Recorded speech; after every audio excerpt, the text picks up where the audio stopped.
बिस्मिल्लाहिर्रहमानिर्रहीम। आज हम इस लेक्चर के अंदर प्रोग्राम्स और डिफरेंट एप्लीकेशंस के बारे में ज़िक्र करेंगे और उनको डिस्कस करेंगे कि प्रोग्राम क्या होता है और एप्लीकेशंस क्या होती हैं और किस टाइप की एप्लीकेशंस हमारे इस दुनिया में अवेलेबल हैं, या जब हम कंप्यूटर को यूज़ करना चाहते हैं तो किस किस तरह की फैसिलिटीज़ या एप्लीकेशंस की फैसिलिटीज़ अवेलेबल हैं जिनको हम यूज़ करके अपनी ज़िंदगी के बाकी काम आसान कर सकते हैं। तो इस लेक्चर के कुछ ऑब्जेक्टिव हैं जो कि ये डिफरेंट हैं कि हमें प्रोग्राम्स का पता हो, डिफरेंट कैटेगरीज़ का पता हो, हमें डिफरेंट प्रोग्राम्स में और एप्लीकेशंस में डिफरेंशिएट करना आ जाए, और डिफरेंट प्रोडक्ट्स का या डिफरेंट एप्लीकेशंस के जो फीचर्स होते हैं हमें उनका पता चल जाए, वगैरह वगैरह वगैरह। तो ये इस तरह बहुत सारे चीज़ें हैं जो कि इस लेक्चर के अंदर होंगी। तो अब हम ज़रा इनको डिटेल में डिस्कस करते हैं। सबसे पहली चीज़ तो हमें ये क्लियर होना चाहिए कि प्रोग्राम्स क्या हैं और एप्लीकेशंस क्या हैं, ठीक है। तो इनका हमें ज़रा आइडिया हो जाए। तो सबसे पहला जो पॉइंट है दैट इज़ कि प्रोग्राम और सॉफ्टवेयर, जो हमारे पास प्रोग्राम होता है उसको हम नॉर्मली एक सॉफ्टवेयर भी कहते हैं, या मोस्ट ऑफ द केसेस आपने अक्सर सॉफ्टवेयर का जिक्र सुना होगा। तो वो जो सॉफ्टवेयर होता है वो असल में हमारा एक प्रोग्राम ही होता है। अच्छा, उस सॉफ्टवेयर के अंदर या उस प्रोग्राम के अंदर क्या होता है? It consist of a series of related instructions. ये इसमें पॉइंट समझना बहुत ज़रूरी है कि प्रोग्राम या सॉफ्टवेयर कहते किसको हैं। पहली चीज़ तो ये कि इसमें एक सीरीज़ होती है। सीरीज़ का मतलब है कि बहुत सारा डेटा, यानी कि एक से ज़्यादा आइटम्स, दो से ज़्यादा आइटम्स, और ऐसे जब कॉम्बिनेशन, ऐसे एक मल्टीपल आइटम्स के कॉम्बिनेशन को हम सीरीज़ नॉर्मली कहते हैं, और वे ख़ास पैटर्न में होती हैं। आप हमेशा याद रखें, वो वाला डेटा जो ख़ास पैटर्न में होता है हम हमेशा उसे सीरीज़ कहते हैं, ठीक है ना। तो वो जो पैटर्न है, किन चीज़ों का पैटर्न? इंस्ट्रक्शंस का। इंस्ट्रक्शंस, हम कंप्यूटर को डिफरेंट इंस्ट्रक्शंस पास करते हैं, हम डिफरेंट काम उसे करने के लिए कहते हैं कि अच्छा ये कर दो आप मेरे लिए, ये कर दो आप मेरे लिए, ये वाली फाइल ओपन कर दो, इस फाइल को मेरे लिए सेव कर दो, वगैरह वगैरह। ये डिफरेंट इंस्ट्रक्शंस हम with the help of keyboard या with the help of mouse हम दे रहे होते हैं। इसी तरह जब हम कोई सॉफ्टवेयर लिखते हैं तो उसमें बहुत छोटी छोटी इंस्ट्रक्शंस हम उसे पास करते हैं। कंप्यूटर को कहते हैं कि लेट्स से अब ये कुछ अर्थमेटिक ऑपरेशंस परफॉर्म करने हैं, ये प्लस माइनस कर दो, यहाँ डिवीजन कर दो, वगैरह वगैरह वगैरह। तो इस तरह हमने बहुत सारे काम करने होते हैं। तो हम उन छोटे छोटे कामों को इंस्ट्रक्शंस कहते हैं। उन छोटे छोटे कामों को जब हम कंबाइन कर देते हैं, हम एक ख़ास पैटर्न में उनको लिख देते हैं, तो then we call it a series, ठीक है। तो वो जो सीरीज़ बन जाती है इंस्ट्रक्शंस की, उसको हम सॉफ्टवेयर कहेंगे या हम उसको प्रोग्राम कहेंगे। वो जो हमने इंस्ट्रक्शंस लिखी होंगी उसे हम प्रोग्राम कहेंगे। और वो जो सॉफ्टवेयर है, जो प्रोग्राम है, organised for a common purpose. ये याद रहे कि आपने वो जो इंस्ट्रक्शंस पास की हैं वो आपने किसी खास पर्पस के लिए, ठीक है, वो किसी खास पर्पस के लिए आपने उनको ऑर्गेनाइज किया है, आपने उनको एक सीरीज की फॉर्म में लिखा है, तो एक खास पर्पस के लिए लिखा है। अच्छा, वो करती क्या है? वो जो इंस्ट्रक्शंस आपने लिखी हैं या जो आपने उस इंस्ट्रक्शंस ऑर्गेनाइज की हैं, ये करती क्या हैं? That tells the computer which task to perform and how to perform them. ये इंपॉर्टेंट चीज़ है कि सबसे पहले तो आपने क्या किया, आपने इंस्ट्रक्शंस लिखी, उनको एक ख़ास सीरीज़ में लिखा, और वो आपने लिखी क्यों? वो आपने कोई ख़ास पर्पस फिलफिल करना था। वो ख़ास पर्पस क्या हो सकता है? आपने फाइल में डेटा राइट करना हो सकता है, आपने फाइल से डेटा रीड करना हो सकता है। ये जब आप एक किसी भी फाइल के ऊपर, PDF फाइल है लेट से, आप उसके ऊपर डबल क्लिक करते हैं तो आपने असल में कुछ इंस्ट्रक्शंस पास कर दी। अब वो बहुत सारी इंस्ट्रक्शंस होती हैं। बैक एंड पे सिर्फ डबल क्लिक जो आप करके फाइल ओपन करते हैं, उसके पीछे बेतहाशा इंस्ट्रक्शंस होती हैं, ख़ास सीरीज़ होती है, और वो ख़ास पर्पस क्या था कि ये फाइल मेरे लिए ओपन कर दो। इसी तरह जब आपने लेट से MS वर्ड खोला हुआ है, उसमें आपने कुछ इंफॉर्मेशन टाइप की है और अब आप उसे सेव करना चाहते हैं, तो ये सेव करने के पीछे भी पूरा एक प्रोग्राम है, पूरी एक सेट ऑफ इंस्ट्रक्शंस हैं। तो वो भी एक ख़ास काम कर रहे हैं, ठीक है। तो आप बता क्या रहे हैं, कंप्यूटर को ये बता रहे हैं कि तुमने कौन सा टास्क परफॉर्म करना है, कि काम क्या करना है तुम्हें। ये जो पूरी इंस्ट्रक्शंस मैंने लिखी हैं इनका पर्पस क्या है, काम क्या है, ठीक है, कैसे परफॉर्म करना है और क्या परफॉर्म करना है। ये दो चीज़ें नॉर्मली आप एक प्रोग्राम के अंदर बता रहे होते हैं, ठीक है। तो जो प्रोग्राम है वो सेट ऑफ इंस्ट्रक्शंस को कहते हैं और वो एक ख़ास किस्म का काम करता है और वो सारी जो इंस्ट्रक्शंस हैं वो कंप्यूटर को ये बताती हैं कि आपने क्या करना है, क्या परफॉर्म करना है और कैसे परफॉर्म करना है। ये इंपॉर्टेंट चीज़ है। अब हम दूसरा जो पॉइंट है वो है कि एप्लीकेशंस क्या होती हैं।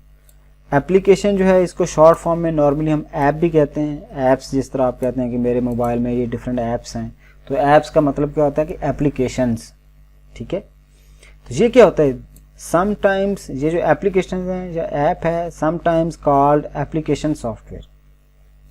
तो ये तीन नाम हो गए, या तो आप एप्लीकेशन कह सकते हैं, या आप ऐप कह सकते हैं, या आप एप्लीकेशन सॉफ्टवेयर कह सकते हैं, ठीक है।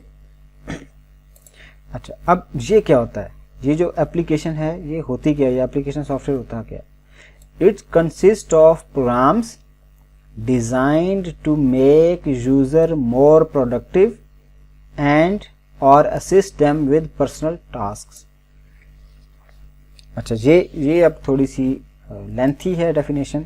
इसमें देखें, सबसे पहले तो वो कहता है कंसिस्ट ऑफ प्रोग्राम्स। इसके अंदर क्या होते हैं, एक जो एप्लीकेशन होती है उसके अंदर ज़्यादा प्रोग्राम्स होते हैं, ठीक है। एक प्रोग्राम, जिस तरह मैंने पिछले पॉइंट में आपसे बात की, आपसे कहा कि जैसे हम सेव करना एक काम कह रहे हैं, फिर डेटा को रीड करना या फाइल को ओपन करना ये दूसरा काम हम कह रहे हैं। इसी तरह आप MS वर्ड में स्पेल चेक करना चाहते हैं, वो एक डिफरेंट काम है। आपने किसी टेक्स्ट को हेडिंग कहना है, ये एक डिफरेंट काम है। आपने किसी को पैराग्राफ डिफाइन करना है, ये डिफरेंट काम है। आपने डिफरेंट बुलेट्स बनानी है, ये डिफरेंट काम है। तो ये जितने भी डिफरेंट काम हैं अगर देखा जाए तो ये एक पूरे सॉफ्टवेयर के अंदर एग्जिस्ट करते हैं। तो ये जितने भी मैंने आपसे चीज़ें गिनवाई हैं, they all are separate programs. इन सब के लिए सेपरेट सीरीज ऑफ इंस्ट्रक्शंस लिखी गई होंगी। तो ये जितने भी सेपरेट प्रोग्राम्स हैं, जब मैं इनको कंबाइन कर देता हूँ किसी ख़ास नाम के अंडर, फॉर एग्जांपल वो नाम MS वर्ड हो सकता है, वो नाम PDF हो सकता है, वो नाम लेट से आपका मीडिया प्लेयर हो सकता है। जिस तरह आप VLC प्लेयर यूज़ करते हैं और आप उसके अंदर अपनी कोई मूवी प्ले करते हैं, मूवी को ओपन करना ये एक प्रोग्राम है, एक छोटी सी टास्क है, ठीक है। इसके लिए पूरे आपने सीरीज ऑफ इंस्ट्रक्शंस लिखी होंगी। फिर आप मूवी को प्ले करते हैं, इसके लिए अलग से इंस्ट्रक्शंस लिखी होंगी। फिर आपने मूवी को पॉज करना है लेट से, तो इसके लिए अलग से आपने इंस्ट्रक्शन लिखी होंगी। फिर आपने मूवी को स्टॉप करना है कि बंद कर दो, VLC प्लेयर को ऑफ कर दो, इसके लिए अलग से इंस्ट्रक्शंस होंगे।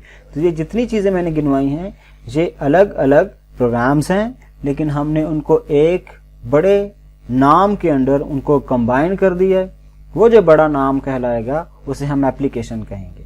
तो इसका मतलब है कि जो एप्लीकेशन होती है उसके अंदर मल्टीपल छोटे छोटे या मल्टीपल प्रोग्राम्स को हम कंबाइन कर देते हैं, जिससे वो एक एप्लीकेशन की शक्ल ले लेती है, ठीक है।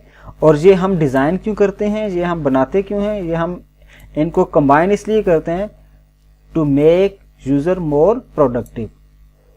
हम यूज़र की जो प्रोडक्टिविटी है, जो हम उसका काम है उसको आसान करने के लिए, उस काम में आसानी के लिए, टाइम की एफिशिएंसी के लिए, इन सारी चीज़ों के लिए हम ये पूरी एक एप्लीकेशन बनाते हैं।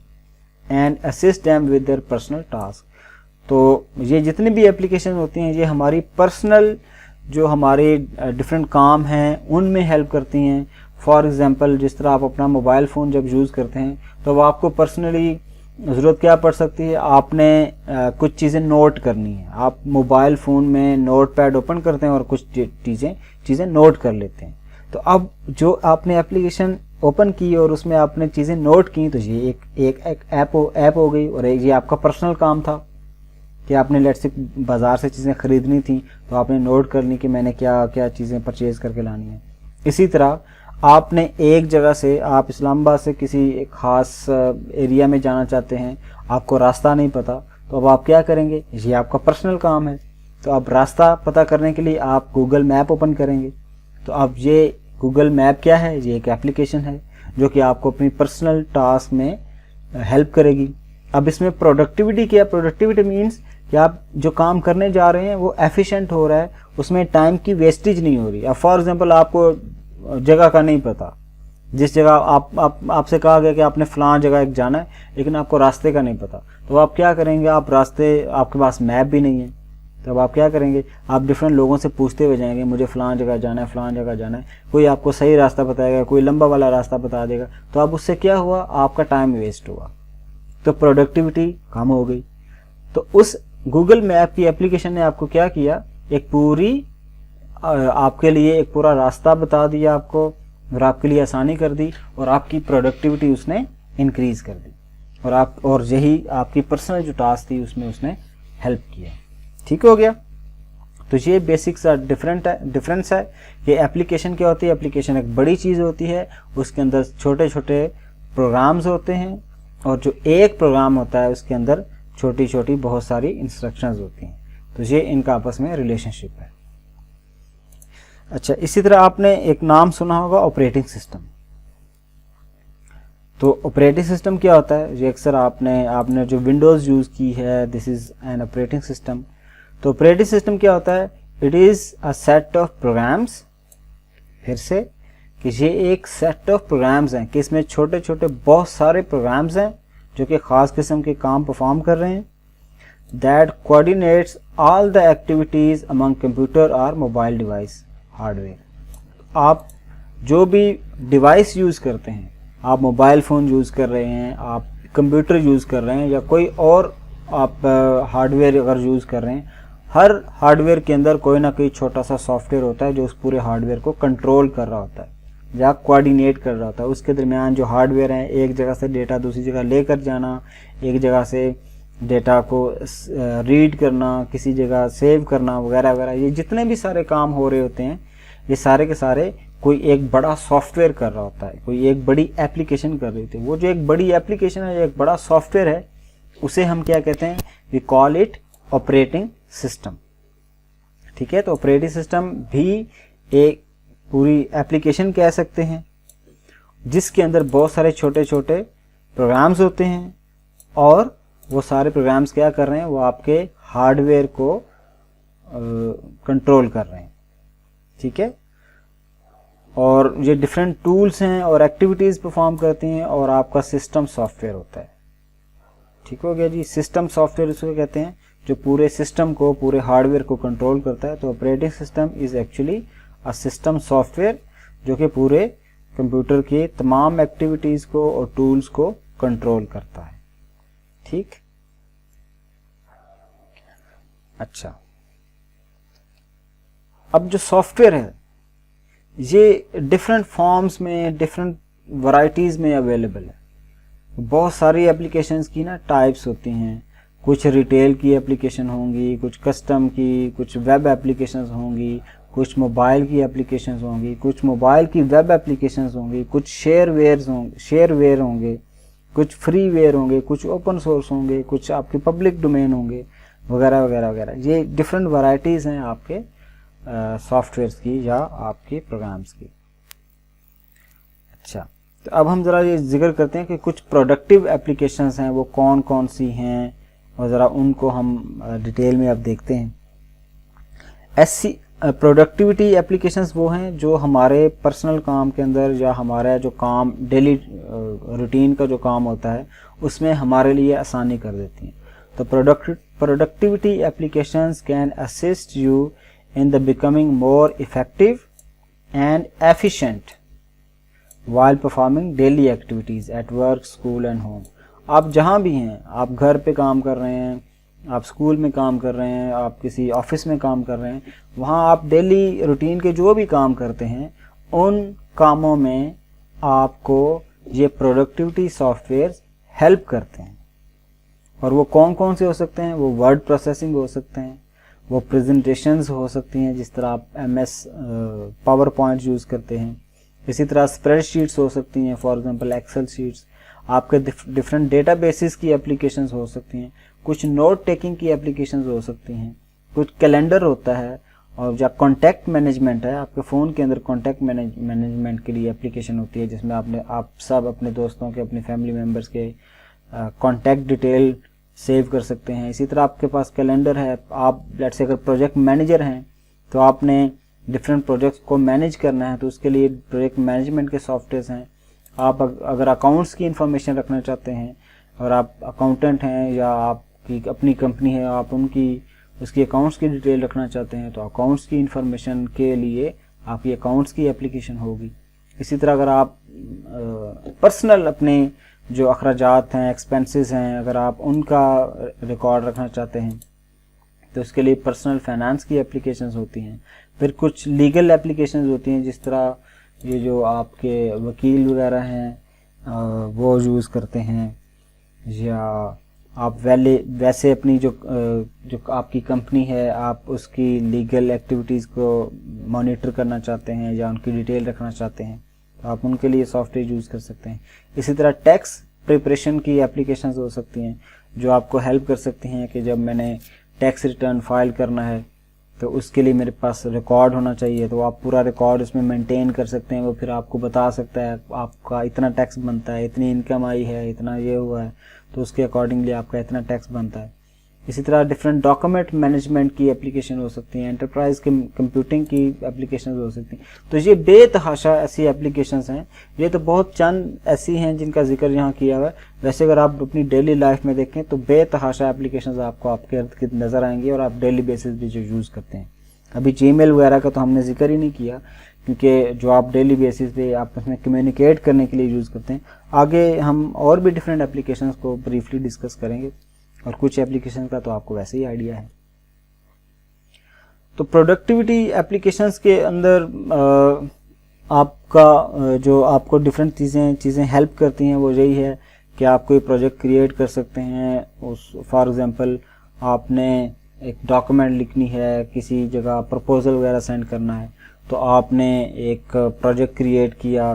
जब प्रोजेक्ट की डॉक्यूमेंट आपने रेडी की, फिर आपने उसमें अगर कोई एडिटिंग वगैरह करनी है वो की, फिर आपने उसको ज़रा प्रॉपरली फॉर्मेट किया कि अच्छा अब इसमें जो मैंने टेक्स्ट लिखना था, जो इन्फॉर्मेशन लिखनी थी वो लिख दी है, लेकिन अब वो ज़रा प्यारी नज़र आनी चाहिए। उसके साथ आपने थोड़ी सी उसकी अच्छे तरीके से फॉर्मेटिंग की, फिर आपने उसको अपनी फ़ाइल को, अपने प्रोजेक्ट को सेव किया ताकि फॉर फ्यूचर आप इसको यूज़ कर सकें। और इसके साथ आपने जिन दोस्तों के साथ, जिन कोलीग्स के साथ उस प्रोजेक्ट को शेयर करना है तो आप उसे डिस्ट्रीब्यूट भी कर देते हैं। ये सारे काम करने के लिए आपको कोई ना कोई सॉफ्टवेयर हेल्प करेगा और ये सारा रिकॉर्ड रखने में, डिस्ट्रीब्यूट करने में और उसको प्रॉपर फॉर्मेट करने में, ये सारा कुछ आपकी प्रोडक्टिविटी इंक्रीज़ कर रहा है और डेटा आपका सेव रहे। इसका आपको एडवांटेज क्या होगा कि लेटर ऑन, लेट्स से 2 महीने बाद, 3 महीने बाद आपको एक और प्रोजेक्ट की इसी तरह प्रपोजल आपने लेट्स से रेडी करना है तो आपके लिए वो आसान हो जाएगा रेफ़र करना।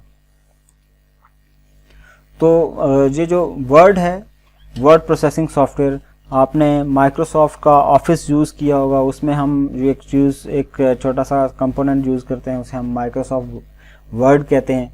तो जो वर्ड है वो आपको डिफरेंट डॉक्यूमेंट्स क्रिएट करने में और उनको मैनिपुलेट करने में हेल्प करता है।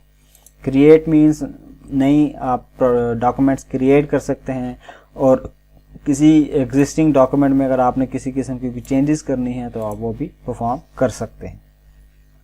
तो जो वर्ड है, तो MS वर्ड का या वर्ड प्रोसेसिंग का एडवांटेज क्या है? A major advantage of word processing software is that it enables users to change their written words easily.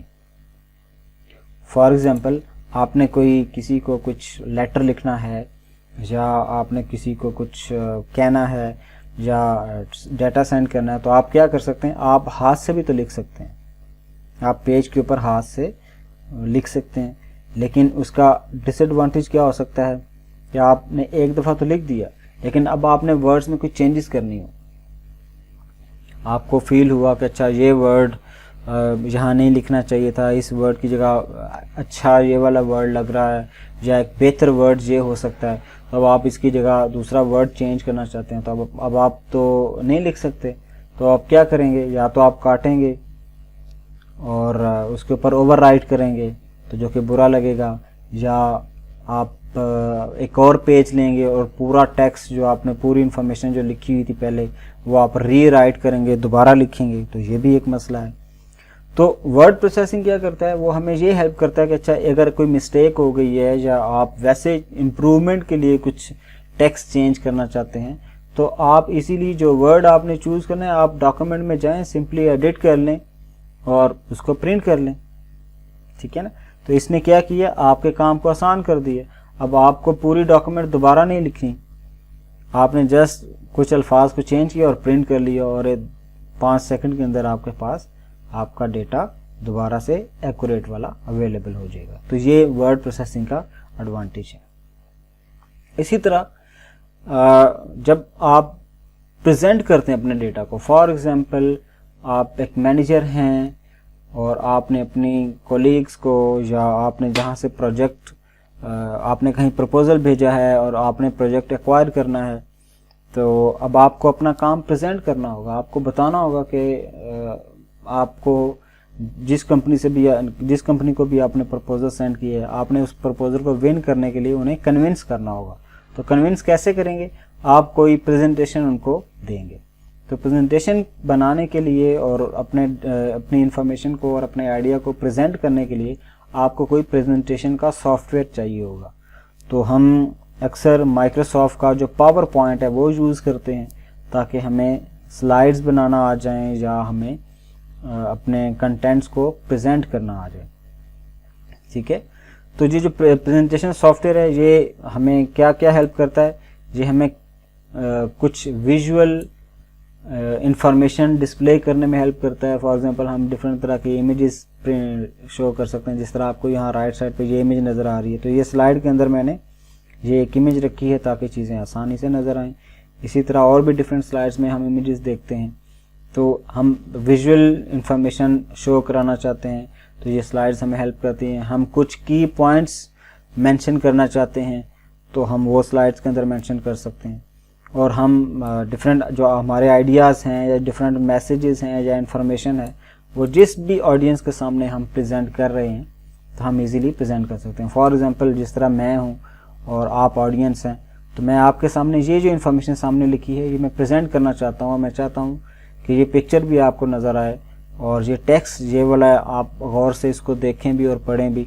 तो ये मैंने एक स्लाइड के अंदर सारी इन्फॉर्मेशन एम्बेड कर दी है और अब आप और मैं भी आपको ये सारी चीज़ें प्रेजेंट भी कर रहा हूँ। तो ये असल में ये किससे हुआ है, ये MS पावर पॉइंट से किया गया है। फिर इसी तरह जब आप प्रोजेक्ट का बजट लेट से प्लान करते हैं, जो आपने आइडिया दिया था, जो आपने प्रपोजल सेंड किया, तो आपसे कहा जाता है कि आप प्रोजेक्ट का बजट भी रेडी करें। तो अब आपने प्रोजेक्ट का जब बजट रेडी करना होता है तो आपको कोई स्प्रेडशीट वाला सॉफ्टवेयर चाहिए होता है जिसके अंदर प्रॉपर डिटेल में और अमाउंट्स जो हैं उनको प्रॉपर तरीके से मेंशन किया जा सके और फिर उन अमाउंट्स की जो कैलकुलेशंस है उसके अंदर वो भी ऑटोमेटिक हो रही हैं ताकि उनके अंदर किसी किस्म की गलती की गुंजाइश ना रहे। तो आप ये सारा काम किसी एक सॉफ्टवेयर में करेंगे, उसको हम जेनेरिकली तो स्प्रेडशीट सॉफ्टवेयर कहेंगे, लेकिन माइक्रोसॉफ्ट ने हमारे लिए MS माइक्रोसॉफ्ट एक्सेल बनाया हुआ है जो यही काम करता है, जिसको हम स्प्रेडशीट सॉफ्टवेयर कह सकते हैं। और वो हमें क्या करता है, वो हमें अलाउ करता है to organise data in columns and rows. ठीक है, जिस तरह ये पिक्चर है इसमें आपको नज़र आ रहा है कि हमारे पास ये दो छोटे छोटे टेबल्स बने हुए, ये ऊपर एक टेबल है और एक नीचे टेबल है और इस टेबल के अंदर रोज और कॉलम्स की फॉर्म में इंफॉर्मेशन पड़ी हुई है, एंट्रीज हैं, कुछ डेटा है, कुछ अमाउंट है और उसमें जो कैलकुलेशंस हैं वो भी ऑटोमेटिक हो रही हैं। तो ये हमें सॉफ्टवेयर हेल्प कर रहा है कि जो डिफरेंट कैलकुलेशंस हैं एक तो वो इजीली हो रही हैं, हमें खुद नहीं करनी पड़ रही, मैनुअली नहीं करनी पड़ रही, तो हमारा काम एफिशिएंट हो गया और इसी तरह एक अच्छे तरीके से डेटा प्रेजेंट भी हो गया जो कि एक प्रेजेंटेशन स्किल भी होगी हमारी। ठीक है, तो ये इस तरह के काम जब हमने करने होते हैं तो फिर हम स्प्रेडशीट सॉफ्टवेयर का इस्तेमाल करते हैं। अच्छा, फिर कुछ ऐसे सॉफ्टवेयर होते हैं जिसमें डेटाबेसेस की इंफॉर्मेशन होती है। अच्छा, इससे पहले भी हमने ये जिक्र किया कि डेटाबेस क्या होता है। तो डेटाबेस लास्ट टाइम भी जब मैंने इसका बताया था आपको, तो ये था कि डेटाबेस असल में ऑर्गेनाइज्ड डेटा होता है in the form of table, कि हमारे पास एक टेबल की फॉर्म में इंफॉर्मेशन होती है जिसमें रोज हैं और डिफरेंट कॉलम्स हैं। उस फॉर्म में हम जो डेटा को एक ख़ास पैटर्न में जो स्टोर करते हैं, that pattern is actually known as database. तो जब हम एक ख़ास पैटर्न में टेबल्स की फॉर्म में डेटा स्टोर करते हैं तो मल्टीपल टेबल्स होते हैं, तो फिर हम उस कलेक्शन ऑफ डेटा को डेटाबेस कहते हैं। ठीक है, तो अब डेफिनेशन देख लें। A database is a collection of data organised in a manner, एक ख़ास मैनर में आप डेटा को ऑर्गेनाइज करते हैं। वो ख़ास मैनर में क्यों करते हैं? That allows access, retrieval and use of that data.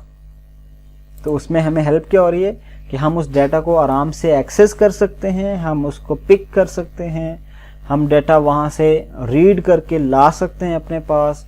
अगर हम चाहें तो हम नया रिकॉर्ड, नई एंट्री, नया डेटा सेव कर सकते हैं और किसी भी पर्पज़ के लिए उस डेटा को यूज़ कर सकते हैं। ये सारे काम हमारे लिए डेटाबेस में इजीली हो रहे होते हैं, या डेटाबेस हमारे लिए ये सारे काम आसान कर देता है। तो आज की दुनिया में जितने भी सॉफ्टवेयर हम यूज़ करते हैं उनके पीछे कोई ना कोई छोटा सा डेटाबेस लाजमी होता है। आप फेसबुक यूज़ करते हैं, आप जीमेल यूज़ करते हैं, आप और भी डिफरेंट सॉफ्टवेयर यूज़ करते हैं, उन सब के पीछे आपका कोई ना कोई डेटाबेस लाजमी एग्जिस्ट करेगा जो कि एक ख़ास फॉर्मेट में सेव होता है। ठीक है, तो हमारे पास इसी तरह डिफरेंट सॉफ्टवेयर, डेटाबेस के सॉफ्टवेयर्स भी होते हैं। कि एक तो है ना डेटाबेस वो है जहाँ डेटा स्टोर हो रहा है। अब वहाँ वो एक फ़ाइल होती है नॉर्मली, तो वो जो फाइल है उस फाइल को ओपन करने के लिए, ताकि उसमें डेटा क्या लिखा हुआ है वो रीड किया जा सके, उसमें नया डेटा ऐड किया जा सके, ये सारे काम कराने के लिए हमारे पास कोई एक डेटाबेस का सॉफ्टवेयर होता है। तो माइक्रोसॉफ्ट ने भी एक ऐसा सॉफ्टवेयर दिया हुआ है जो कि बहुत बेसिक सा एक सॉफ्टवेयर है, उसका नाम है माइक्रोसॉफ्ट एक्सेस। ठीक है, माइक्रोसॉफ्ट एक्सेस। वो जो सॉफ्टवेयर है वो हमें इसी तरह नया डेटाबेस क्रिएट करने की और उसको मैनेज करने की हमें फैसिलिटी देता है, जिसमें हम यूज़र्स क्रिएट कर सकते हैं, उनको एक्सेस दे सकते हैं और अपने डेटाबेस को मैनेज कर सकते हैं। तो ये एक एग्जांपल है डेटाबेस को मैनेज करने के लिए जो सॉफ्टवेयर है माइक्रोसॉफ्ट का एक्सेस। और भी डिफरेंट कम्प्लेक्स सॉफ्टवेयर्स अवेलेबल हैं जो कि बड़े एक ह्यूज पैमाने पर जो हमारे पास डेटा आता है उसको मैनेज करने के लिए हम यूज़ करते हैं। उसकी फ़िलहाल हमें ज़रूरत नहीं है, तो हमें बस इतना ही पता होना चाहिए। अच्छा, इसके अलावा कुछ हमारे पास सॉफ्टवेयर्स हैं जिन पे हम नोट्स ले सकते हैं। हम डिफरेंट, लेट्स से क्लास में बैठे हुए हैं, आप कुछ नोट्स लेना चाह रहे हैं, तो आप टैबलेट ओपन करके उसके अंदर एक एप्लीकेशन ओपन करेंगे और उस पर नोट्स लेना स्टार्ट कर देंगे। तो हमारे पास डिफरेंट ऐसे सॉफ्टवेयर्स अवेलेबल होते हैं। और इन नोट टेकिंग सॉफ्टवेयर्स क्या होती है, ये एक एप्लीकेशन होती है जो कि यूज़र को इनेबल करती है क्या करने, टू एंटर टाइप्ड टेक्स्ट। एक तो आप उस पर टेक्स्ट टाइप कर सकते हैं और अगर आप हैंड रिटन कुछ कमेंट्स देना चाहते हैं तो वो भी कर सकते हैं। अगर आप कुछ ड्राइंग करना चाहते हैं वो भी कर सकते हैं। अगर आप कोई स्केच बनाना चाहते हैं वो बना सकते हैं।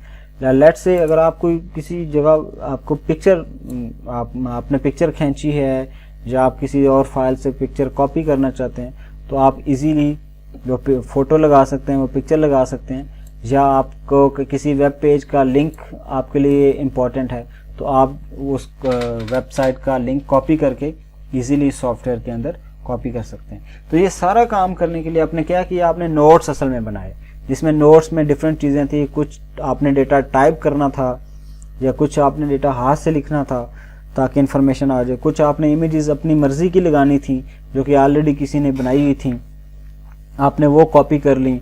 या कुछ ऐसे इमेजेस थे या स्केचेस थे जो आपने अपने हाथ से ड्रॉ किए। ये सारी चीज़ें आप कंबाइन कर सकते हैं। अच्छा, माइक्रोसॉफ्ट ने भी इस तरह का एक सॉफ्टवेयर दिया हुआ है और उसको माइक्रोसॉफ्ट नोट कहते हैं। तो अगर आप चाहें तो आप उसको यूज़ कर सकते हैं और मैं तो रिकमेंड करूँगा कि आप उसे यूज़ करें, आप उसे सीखें कि कैसे यूज़ करते हैं ताकि वो आपकी ज़िंदगी के बहुत सारे जो काम हैं उनको का ख़ास तौर पे जो नोट टेकिंग वाला काम है उसको ईजी बना देता है। फिर जो नेक्स्ट एप्लीकेशन है वो है calendars and contact management software. तो ये क्या करते हैं, सबसे पहले तो आप लेट्स से एक मोबाइल फ़ोन यूज़ कर रहे हैं या आप वेब पर, आपको पता होगा कि हमारे जो बड़ी कंपनीज़ हैं जिस तरह माइक्रोसॉफ्ट का जिक्र कर लें या आप गूगल का जिक्र कर लें या जीमेल का जिक्र कर लें, तो उनका अपना एक कैलेंडर होता है। तो उस कैलेंडर में आपको डेट्स नज़र आ रही होंगी और आप डिफरेंट उसमें अपनी जो मीटिंग्स हैं उनका रिकॉर्ड रख सकते हैं ताकि आपको पता चले कि आज जो मेरा दिन है उसमें मैंने किस टाइम कौन से अपनी टास्क जो हैं उनको मैनेज किया हुआ है, किस टाइम मैंने कौन सा काम करना है। ये सारा काम करने के लिए आप अपने कैलेंडर के अंदर सारी डिटेल ऐड कर सकते हैं, जो कि आपके लिए रिमाइंडर का काम भी करता है ताकि लेट्स से कुछ टाइम पहले जो भी आपने टाइम सेट किया हुआ है उस टाइम से पहले आपको एक रिमाइंडर दे देता है, आपको याद आ जाता है कि अच्छा ये काम मैंने भी करना है, तो आप भूलते नहीं हैं। इसलिए बहुत सारे कैलेंडर के तो बहुत सारे फ़ायदे भी हैं। तो this an application that helps you organise your calendar.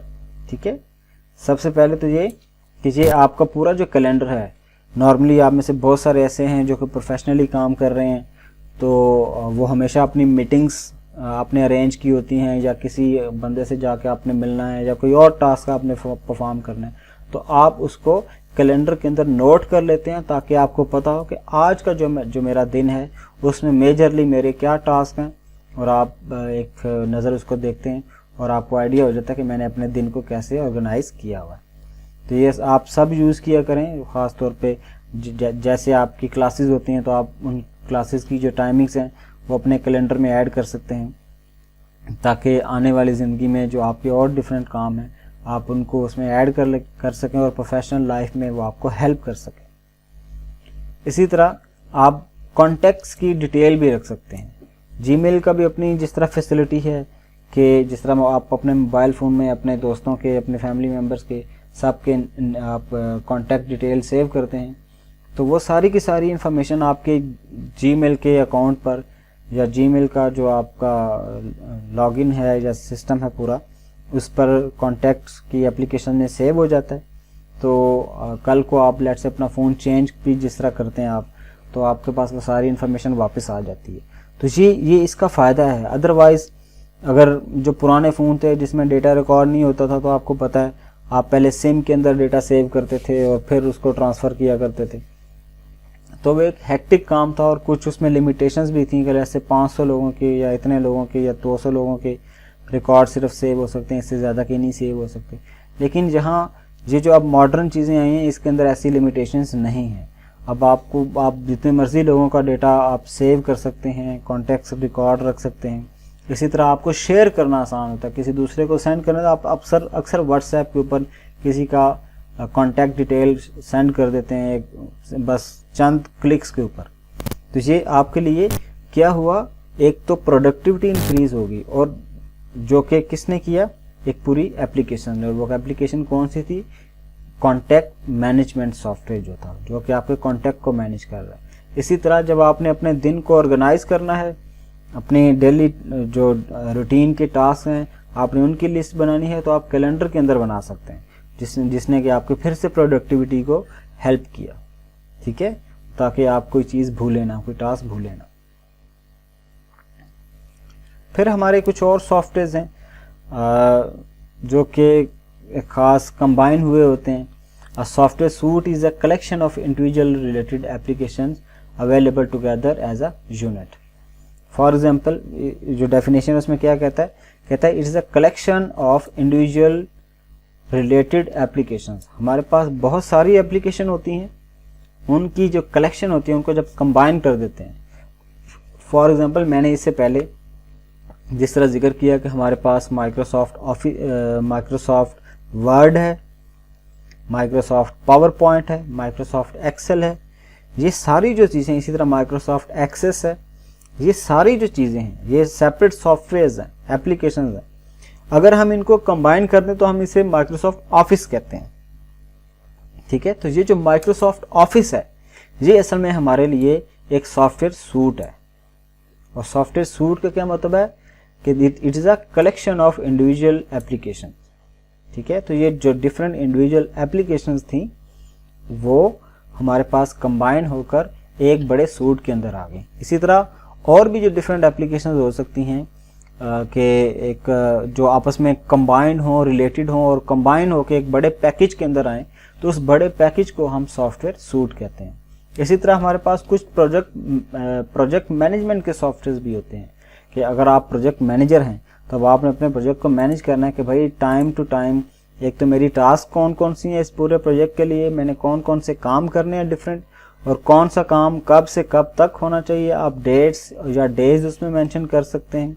ये सारी मैनेजमेंट की जो चीज़ें हैं आप प्रोजेक्ट मैनेजमेंट का सॉफ्टवेयर यूज़ कर सकते हैं। माइक्रोसॉफ्ट का भी अपना प्रोजेक्ट मैनेजमेंट का सॉफ्टवेयर है, माइक्रोसॉफ्ट प्रोजेक्ट के नाम से, माइक्रोसॉफ्ट प्रोजेक्ट के नाम से उनका अपना प्रोजेक्ट मैनेजमेंट टूल है या सॉफ्टवेयर है, वो आप यूज़ कर सकते हैं अपने डिफरेंट डेली टास्क के लिए, जिसमें आप सारा कुछ आप ट्रैक रखेंगे। एक तो आपकी प्लानिंग हो रही है कि मैंने कौन सा काम करना है, फिर आपकी स्केजुलिंग हो रही है कि मैंने कौन सा काम कब करना है, फिर ट्रैक भी हो रहा है कि कौन कौन से काम हो गए हैं, कौन कौन से बाकी हैं। फिर आप आप एनालिसिस भी कर सकते हैं कि अच्छा इतने काम हो गए हैं, ये काम डिले हो रहा है, ये क्यों हो रहा है, वगैरह वगैरह। आप रिसोर्सेज की डिटेल दे सकते हैं, जिस तरह ह्यूमन रिसोर्स है कि भाई मेरे पास इतने बंदे थे, इस काम के लिए मैंने इतने बंदे डेडिकेट किए हैं, इस काम के लिए मैंने इतनी कॉस्ट लगाई हुई है। ये सारा कुछ जो है ये आप अपने एक सॉफ्टवेयर के अंदर मैनेज कर सकते हैं। इसी तरह लेट्स से अगर आपने अकाउंट्स की डिटेल रखनी हो, जिस तरह आपकी जैसे छोटी सी शॉप है तो आप इनवॉइसेस बनाते हैं। आपने अक्सर देखा होगा कि जब आप मोबाइल फ़ोन परचेज़ करते हैं या आपने लैपटॉप परचेज़ किया तो आपको एक इनवॉइस बना कर देते हैं जो कि हाथ से वो लिखते हैं। तो कुछ जगह आपने देखा होगा जो बड़ी कंपनीज़ हैं वो कंप्यूटर्स के अंदर आपको इनवॉइस बना कर देती हैं और वो प्रिंट करके आपको दे देती हैं। तो वो जो सॉफ्टवेयर है जिसके अंदर वो इनवॉइस बनती है और वो रिकॉर्ड मेंटेन हो रहा है पूरा कि भाई हमने ये चीज़ बेची है, ये इतने में बेची है, ये इस पर्सन को बेची है, तो ये सारी जो चीज़ें इन्फॉर्मेशन स्टोर हो रही है ये किसी अकाउंटिंग के सॉफ्टवेयर में हो रही है।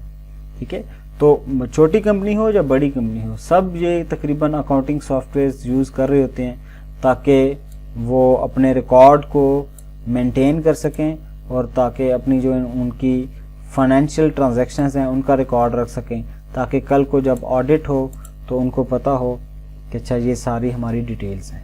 ठीक है, तो आप भी ये सॉफ्टवेयर यूज़ कर सकते हैं और अक्सर लोग यूज़ करते भी हैं। फिर कुछ पर्सनल फाइनेंस सॉफ्टवेयर थे जो पिछले अभी हमने अकाउंटिंग की बात की। ये जो अकाउंटिंग सॉफ्टवेयर थे ये तो कम बिजनेस यूज़ करते हैं, कोई कंपनी यूज़ करेगी, कोई शॉप यूज़ करेगी। लेकिन लेट्स से अगर आप अपने पर्सनल एक्सपेंसेस का ख्याल रखना चाहते हैं, आप देखना चाहते हैं अच्छा यार मुझे डेली इतनी, लेट्स से मुझे एक मंथ में इतनी पे मिलती है या मेरी इतनी इनकम आती है, तो फिर मुझे इस चीज़ का ट्रैक रखना है कि एक तो लेट्स से मुझे 2-3 जगह से इनकम आ रही है तो उसका रिकॉर्ड हो जाएगा कि कहाँ कहाँ से कितनी इनकम आई, प्लस जब मैं इनको अपने एक्सपेंसेस पे लगाऊंगा, ये जो अमाउंट मेरे पास आई है ये जब मैं डिफरेंट एक्सपेंसेस करूंगा तो कौन सी चीज़ पर या कौन सी आइटम पर मैंने ज़्यादा एक्सपेंसेस किए हैं या क्या किया।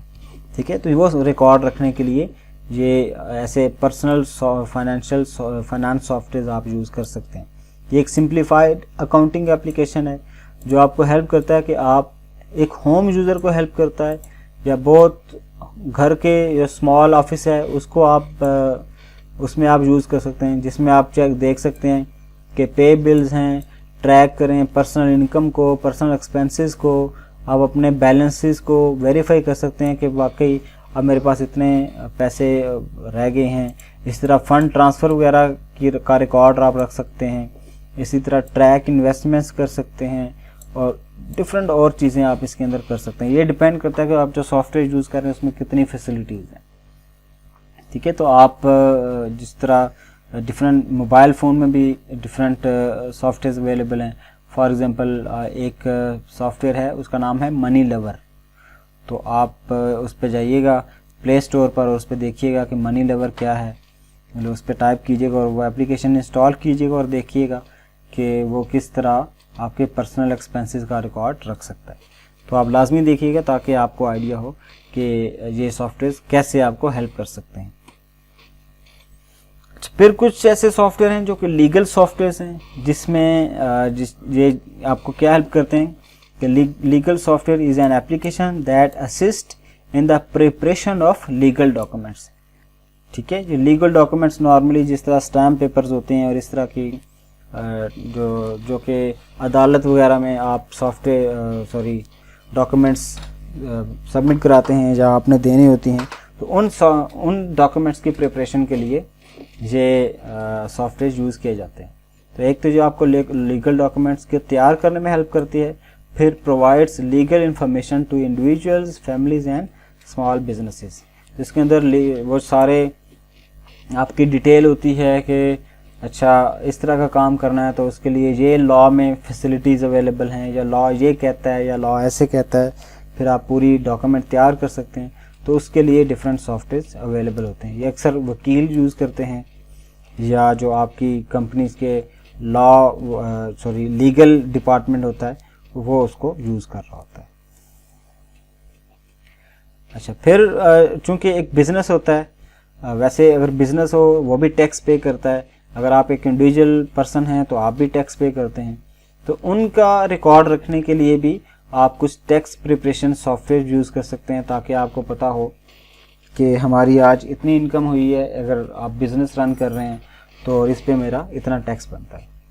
तो tax preparation software is an application that can guide individual, families या business through the process of filing federal या स्टेट टैक्सेस, कि जो आपको हेल्प ये कर रहा है कि आपने टैक्स फाइल कैसे करना है। आप में से तो अभी शायद टैक्स फाइलर नहीं होगा, लेकिन जैसे ही आप उस कैटेगरी के अंदर आएंगे तो आप टैक्स फाइल करेंगे तो आप देखेंगे कि जो बॉडी है, जो टैक्स कलेक्शन बॉडी है, उन्होंने अपना एक सॉफ्टवेयर बनाया हुआ है। तो आपको उस सॉफ्टवेयर पे जाकर अपनी टैक्स की डिटेल, वहाँ आप अपनी इनकम की डिटेल और टैक्स जो भी आपने पे किया हुआ है उसकी डिटेल सेव कर सकते हैं, ताकि वो उन तक भी इजीली पहुँच जाए और आपका भी रिकॉर्ड रहे। तो ये इस तरह के डिफरेंट सॉफ्टवेयर हैं यूज़ कर सकते हैं। फिर डिफरेंट सॉफ्टवेयर हैं जो कि डॉक्यूमेंट्स की मैनेजमेंट के लिए यूज़ कर सकते हैं। कि ये कौन सा सॉफ्टवेयर है? That provides a means for sharing. कि ये डॉक्यूमेंट मैनेजमेंट का जो सॉफ्टवेयर है ये क्या कर रहा है? मीन्स। अच्छा, यहाँ जो मीन्स यूज़ हुआ है इसका मतलब क्या है कि अवे, कि कोई तरीका, ठीक है, या एक वजह कह लें, या एक तरीका है, या एक वे है, कि शेयर करने का ये एक तरीका है, एक वे है। डिस्ट्रीब्यूटिंग, ठीक है, किसी के साथ शेयर करना या डिस्ट्रीब्यूट करना। And searching through documents by converting them into a format that can be viewed by any user. इसमें सबसे पहले तो चीज़ कि डॉक्यूमेंट्स को शेयर करना या डिस्ट्रीब्यूट करना आसान हो जाता है, डॉक्यूमेंट्स को सर्च करना आसान हो जाता है, और उसे किसी ख़ास फॉर्मेट में चेंज करना हो, अगर आप चाहते हैं कि यूज़र को ये डाटा इस फॉर्म में नज़र आए, तो आप उस सॉफ्टवेयर के थ्रू ये भी काम कर सकते हैं। और ऐसे सॉफ्टवेयर जो डॉक्यूमेंट्स के साथ ये सारा काम कर रहे होते हैं, we call it document management software, ठीक है। और इसके अलावा जो बड़ी कंपनीज हैं जिनको हम नॉर्मली एंटरप्राइजेज कहते हैं, वो कुछ ख़ास तरह के कंप्यूटिंग सॉल्यूशंस यूज़ करती हैं, जो कि डिपेंडिंग ऑन देयर साइजेस के, जिस तरह आपने देखा कुछ मल्टीनेशनल कंपनीज होती हैं, उनके मल्टीपल कंट्रीज़ में उनके ऑफिसेज होते हैं, तो उन्होंने अपने डेटा को मैनेज करना होता है। तो उनके भी बहुत सारे टास्क होते हैं। फॉर एग्जांपल उन्होंने ह्यूमन रिसोर्स मैनेजमेंट के सॉफ्टवेयर रखे होते हैं कि भाई हमने कितने बंदे हायर किए हुए हैं पूरी दुनिया में, लेट से हमने पता करना है। जिस तरह आप देखते हैं कि हेड एंड शोल्डर है, या और जो डिफरेंट कंपनीज़ हैं, उन्होंने अपने इधर पाकिस्तान में भी ऑफिसेज खोले हुए हैं, तो और भी डिफरेंट कंट्रीज़ में हैं। तो वो सारा अपने उन लोगों का रिकॉर्ड रखना चाहते हैं जो जॉब कर रहे हैं, उनके पास जॉब कर रहे हैं, तो उनको हम ह्यूमन रिसोर्स मैनेजमेंट सॉफ्टवेयर कहते हैं। इसी तरह अकाउंटिंग सॉफ्टवेयर वे यूज़ करेंगे। इसी तरह कुछ कंपनीज जो हैं वो इंजीनियरिंग और प्रोडक्ट डेवलपमेंट सॉफ्टवेयर यूज़ करेंगे। कुछ मैन्युफैक्चरिंग सॉफ्टवेयर का रिकॉर्ड रखेंगे कि हम कौन कौन सी प्रोडक्ट बना रहे हैं, मैन्युफैक्चर कर रहे हैं, कहाँ से कौन सी चीज़ आ रही है। फिर कुछ ऐसे सॉफ्टवेयर होंगे जो मार्केटिंग का रिकॉर्ड रखेंगे कि मार्केटिंग करनी है, कैसे करनी है, वगैरह वगैरह। इस तरह की चीज़ें हैं जो मार्केटिंग मैनेजर्स होते हैं, ये वो यूज़ करते हैं। इसी तरह कुछ सेल पर्सन जो होंगे वो सेल्स का रिकॉर्ड रखेंगे कि हमने आज इतनी सेल्स कर दी हैं, ये कर दिया, वो कर दिया। फिर डिस्ट्रीब्यूशन सॉफ्टवेयर होते हैं कि लेट्स से एक डिस्ट्रीब्यूशन जिस तरह होती है, पेप्सी की लेट्स से डिस्ट्रीब्यूशन है, एक जगह जो फैक्ट्री से एक जगह आपकी पेप्सी की बोतल्स आएंगी और फिर वहाँ से डिस्ट्रीब्यूट होंगी, तो वो भी अपना रिकॉर्ड वहाँ मेंटेन करते हैं। फिर कस्टमर सर्विसेज सॉफ्टवेयर होते हैं, जिस तरह आप अक्सर कॉल करते हैं, डिफरेंट कॉल सेंटर्स में कॉल करते हैं और अपनी कंप्लेंट्स वगैरह आप उनको दे सकते हैं, या वैसे उनसे अगर आपने कोई सजेशन लेनी हो, कोई इन्फॉर्मेशन पूछनी हो तो आप पूछ सकते हैं, वो फिर आपका रिकॉर्ड वहाँ मेंटेन करते हैं।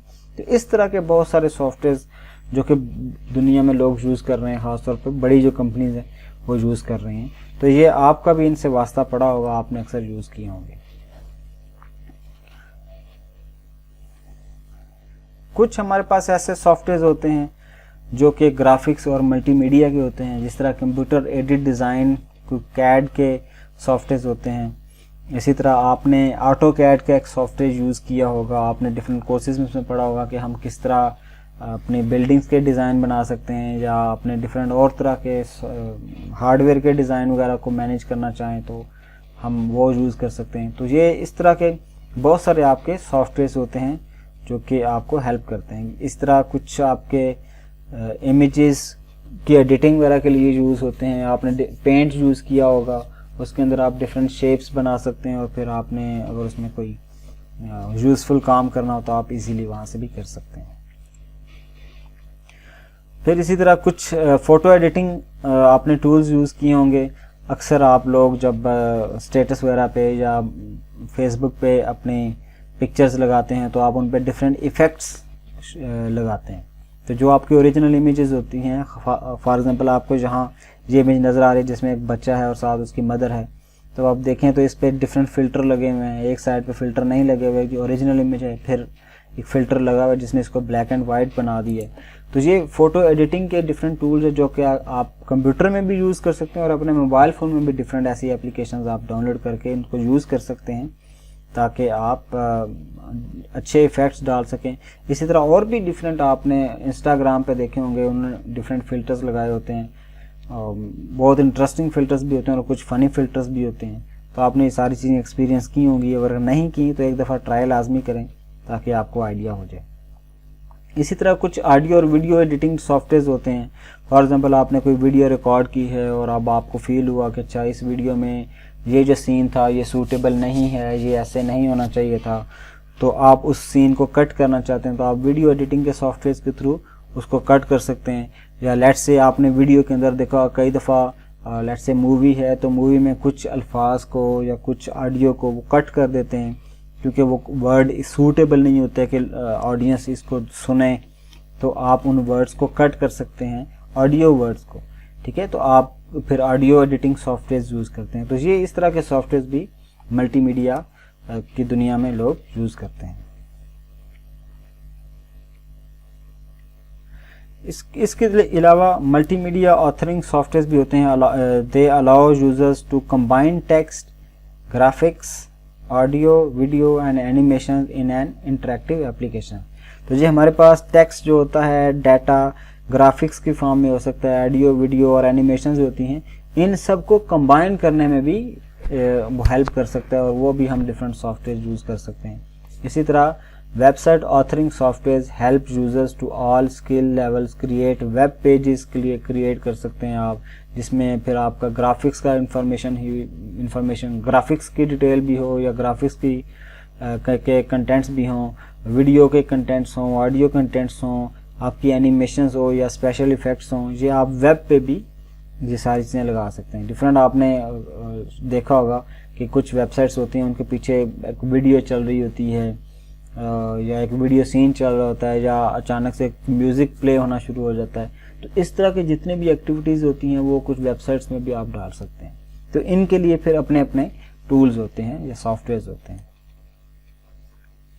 इसके अलावा मीडिया प्लेयर आपने यूज़ किया, मैंने जिस तरह पहले भी जिक्र किया था कि VLC प्लेयर हम अक्सर यूज़ करते हैं। तो मीडिया प्लेयर भी एक ऐसा प्रोग्राम है जो हमें डिफरेंट इमेजेस या एनिमेशंस या ऑडियोस या वीडियोस या मूवीज़ जिस तरह हैं उनको देखने में, उनको व्यू करने में, उनको प्ले करने में हमें हेल्प करता है। ये आपके मोबाइल फ़ोन में भी हो सकता है, या आपके लैपटॉप पे भी या PC में भी हो सकता है। ठीक है, तो ये आप बहुत सारे यूज़ करते हैं। मैंने लेट से VLC प्लेयर की एग्जांपल दी है, आप हो सकता है कोई इससे भी बेहतर मीडिया प्लेयर यूज़ करते हो तो आपको उसका आइडिया होगा। तो ये उसमें आप ये सारी चीज़ें व्यू कर सकते हैं और देख सकते हैं। इसी तरह कुछ ऐसे सॉफ्टवेयर होते हैं, फॉर एग्जाम्पल आपने देखा होगा कि आप हमारे पास CDs होती हैं या DVDs होती हैं, ठीक है ना, तो उन पे भी डेटा राइट किया जा सकता है। तो लेट्स से अगर आपने CD पर या DVD पर डेटा राइट करना है तो उसके लिए डिस्क बर्निंग सॉफ्टवेयर होते हैं, जो आप अपने कंटेंट्स को, जिस तरह आप बाज़ार जाते हैं तो आपको DVD मिलती है, वहाँ मूवीज़ की DVD होती है, कुछ केसेस में सॉफ्टवेयर की DVD होती है। तो आप इजीली कोई भी डेटा जो आपके पास कंप्यूटर पे सेव है, आप उस डेटा को अपने डिस्क के ऊपर या DVD के ऊपर या CD के ऊपर बर्न कर सकते हैं, उसको लिख सकते हैं। जब हम CD के ऊपर कुछ डेटा लिखते हैं तो हम उसे कहते हैं कि बर्न कर रहे हैं, सॉफ्टवेयर इस डिस्क को बर्न कर रहे हैं। ठीक है, तो ये सॉफ्टवेयर भी यूज़ कर सकते हैं। जाहिर है इसके लिए फिर आपके पास हार्डवेयर की फैसिलिटी भी होनी चाहिए ताकि जो डेटा को प्रॉपरली उस डिस्क के ऊपर लिख सके। फिर कुछ पर्सनल इंटरेस्ट की एप्लीकेशंस होती हैं जो बहुत सारी होती हैं जो आप पर्सनली यूज़ करते हैं। कुछ लाइफस्टाइल एप्लीकेशंस होती हैं, जिस तरह आप लेट्स से फैशंस, जो फीमेल्स हैं वो फैशन की एप्लीकेशन वगैरह यूज़ कर रही होती हैं, कुछ मेहंदी डिज़ाइंस देख रही होती हैं। इसी तरह जो मेल हैं वो देख रहे होंगे कि अच्छा आजकल शूज़ कौन से आए हैं, या आजकल शर्ट्स कैसी आई हुई हैं, पैंट्स का क्या सीन चल रहा है।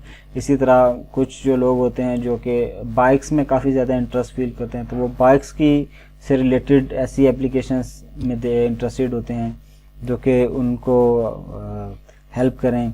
कुछ गाड़ियों में इंटरेस्ट ले रहे होते हैं तो वो उस तरह की एप्लीकेशन, जो भी लाइफ स्टाइल में आपको लाइफ के स्टाइल में चीज़ें कुछ ऐड ऑन करने में जो एप्लीकेशंस हेल्प करती हैं, आप वो वाली एप्लीकेशन यूज़ करते हैं।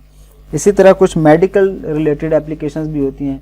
फॉर एग्जांपल आपने चेक करना है कि भाई मेरे इस सिटी के अंदर कौन कौन से इस पर्टिकुलर डोमेन के डॉक्टर्स अवेलेबल हैं, या क्लिनिक्स कौन कौन से अवेलेबल हैं, या मेरी फार्मेसीज़ या मेडिकल स्टोर्स कहाँ कहाँ अवेलेबल हैं। तो ये सारी चीज़ें डिटेल आपको एक मेडिकल की एप्लीकेशन से पता चल जाएंगी। इसी तरह कुछ एंटरटेनमेंट की एप्लीकेशंस होंगी, आपने मोबाइल फ़ोन में लाजमी आपके मोबाइल फ़ोन में होंगी, जिसमें आप एंटरटेनमेंट में आपकी गेमिंग भी आ सकती है, आपके और डिफरेंट जिस पे म्यूज़िक की एप्लीकेशंस भी हो सकती हैं। तो ये डिफरेंट एप्लीकेशन है जो आपको एंटरटेन कर सकती हैं। इसीलिए कुछ कन्वीनियंस एप्लीकेशंस होती हैं जो कि और डिफरेंट तरह के आपके छोटे मोटे काम करती हैं। फॉर एग्ज़ाम्पल आपके पास मोबाइल फ़ोन में अक्सर आपने देखा होगा कि जब व्हाट्सएप पे लोग आपसे इंफॉर्मेशन शेयर करते हैं तो एक ही इमेज या एक ही वीडियो बार बार आ रही होती है आपके पास, तो आप वो मल्टीपल टाइम आपके पास सेव हो जाती है, तो वो मेमोरी आपकी ज़ाया हो रही होती है। तो अब आप क्या कर सकते हैं, आप एक छोटा सा सॉफ्टवेयर ऐसा डाउनलोड करके उसको यूज़ कर सकते हैं, जिसने क्या किया कि वो जितने भी डुप्लीकेट इमेजेस हैं या डुप्लीकेट वीडियोस हैं उसने उनको आइडेंटिफाई किया, उनको रिमूव कर दिया आपके मेमोरी से, आपके मोबाइल फ़ोन से। तो इससे क्या हुआ, इससे आपके मोबाइल फ़ोन की वो जो मेमोरी एक्स्ट्रा में वेस्ट हो रही थी वो किसी और वीडियो या इमेज के लिए अवेलेबल हो गई। ठीक है, आप कुछ और आपके पास इमेजेस या वीडियोस आने की जगह बन गई तो आप वो भी यूज़ कर सकते हैं। इसी तरह कुछ एजुकेशनल एप्लीकेशंस भी होती हैं जो आपको ये सपोर्ट करती हैं कि आपने एजुकेशन में कुछ नया सीखना है तो आपको सीखने में हेल्प करती हैं या आपको इन्फॉर्मेशन दे रही होती हैं। तो इस तरह भी बहुत बेतहाशा एप्लीकेशंस हैं, जिस तरह कोर्स एरा, EDX, ये यूडेसिटी, यूडेमी, ये ऐसी एप्लीकेशंस हैं जो कि एजुकेशनल बेस्ड हैं। आप इन पर जाकर देखें, डिफरेंट कोर्सेज अवेलेबल हैं। आप कोर्सेज फ्री भी अवेलेबल हैं, कोर्सेज पेड भी हैं। आप वो ख़रीद के सीख सकते हैं और अपनी लाइफ को एंजॉय कर सकते हैं। तो ये डिफरेंट पर्सनल इंटरेस्ट की एप्लीकेशंस थी। इसी तरह कुछ कम्युनिकेशंस की एप्लीकेशंस होती हैं। कुछ कम्युनिकेशन में आप ब्लॉगिंग देखी होगी कि डिफरेंट लोग आर्टिकल लिखते हैं, अपनी बात कहने के लिए पूरा आर्टिकल लिख देते हैं। कोई किसी की बात पढ़ना चाहता है, वो ब्लॉग रीड करते हैं, आर्टिकल रीड करते हैं, वो आर्टिकल्स ब्लॉग की फॉर्म में अवेलेबल होते हैं। तो मीडियम एक सॉफ्टवेयर है या मीडियम एक एप्लीकेशन है। medium.com भी इसकी वेबसाइट इस पर अवेलेबल है। तो मोबाइल फ़ोन में मीडियम के नाम से एक एप्लीकेशन है, वहाँ लोग जाते हैं, डिफरेंट लोग ब्लॉग लिखते हैं, कुछ रीड करते हैं, ताकि इन्फॉर्मेशन शेयरिंग हो रही होती है, कम्युनिकेशन काइंड ऑफ हो रही होती है। इसी तरह कुछ लोग ब्राउजिंग करते हैं। ब्राउजिंग में जिस तरह इंटरनेट पे आप मोबाइल फ़ोन में या लैपटॉप पे ब्राउज़र के अंदर आप इन्फॉर्मेशन सर्च करते हैं, आपको मिल जाती है। इसी तरह फिर आप चैटिंग करते हैं। आपको पता ही है कि चैटिंग के बहुत सारी एप्लीकेशन अवेलेबल हैं। फिर आप ऑनलाइन डिस्कशन करते हैं, आप वॉइस के थ्रू डिस्कशन कर लेते हैं, आप स्काइप यूज़ कर लेते हैं, आप जूम यूज़ कर लेते हैं। तो आप इस तरह ऑनलाइन मीटिंग्स कर लेते हैं। इसी तरह आप ईमेल कर सकते हैं, ये भी एक कम्युनिकेशन की एप्लीकेशन है। जिस तरह जीमेल यूज़ करते हैं, आप हॉटमेल यूज़ करते हैं। डाटा ट्रांसफ़र करना, फाइल ट्रांसफ़र जिस तरह होता है कि आप जिस तरह ज़ैपिया यूज़ करते हैं, एक सॉफ्टवेयर, एक मोबाइल से दूसरे मोबाइल में डेटा ईजीली आप ट्रांसफ़र कर सकते हैं। फिर इंटरनेट फ़ोन है। फिर इंस्टेंट मैसेजिंग है कि फ़ौरन जिस तरह व्हाट्सएप है उस पर आप फ़ौरन से मैसेजेस सेंड करते हैं और वो पहुंच जाता है। फिर मोबाइल की मैसेजिंग है, मोबाइल पे जो आप मैसेजेस वगैरह करते हैं, SMS जिसे बोलते हैं, वो यूज़ करते हैं। फिर वीडियो कॉन्फ्रेंसिंग है। वीडियो कॉन्फ्रेंसिंग मीन्स ये जो ऑनलाइन आप वीडियो लिंक पर मीटिंग करते हैं उनको हम वीडियो कॉन्फ्रेंस कहते हैं। तो ये जिस तरह हमारे आजकल जो सिनेरियो चल रहा है उसमें डिफरेंट जो मीटिंग्स हैं या जो डिफरेंट क्लासेस हैं ये ऑनलाइन हो रही होती हैं, तो हम उनको वीडियो कॉन्फ्रेंसेस कह सकते हैं। लेकिन वीडियो कॉन्फ्रेंसिंग नॉर्मली उनको कहते हैं जो लाइव हो रही होती हैं, जो एट ए टाइम सब लोग बैठे होते हैं और सबके सामने कैमरा और स्क्रीन अवेलेबल है और सब एक दूसरे को देख रहे हैं और आपस में डायरेक्टली लाइव कम्युनिकेशन कर रहे होते हैं। इसको वीडियो कॉन्फ्रेंसिंग कहते हैं। इसी तरह कुछ वेब फीड्स होती हैं, ये आपको नहीं पता, ये बहुत पुरानी चीज़ होती थी, ये भी कम लोग यूज़ करते हैं। तो ये भी एक कम्युनिकेशन का एक वे था।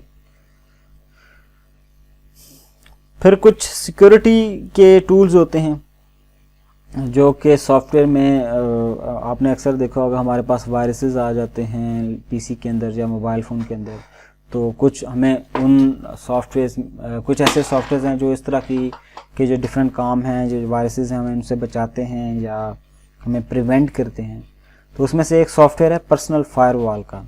अब personal firewall is a security tool that detects and protects a personal computer and its data from unauthorized intrusions।